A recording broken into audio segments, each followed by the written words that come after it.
Hey guys, in this video I'll show how to log into Royal Mail staff portal. Please make sure to watch this video to the very end so you don't miss out on important information and to not make any mistakes. In saying that, let's dive into it.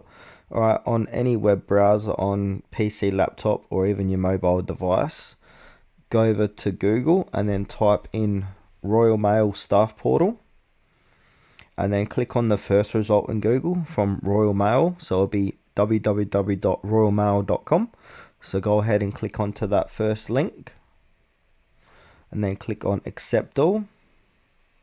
And then what you want to do here is add in your email address that's connected to your Royal Mail staff account and then your password, and then click on login.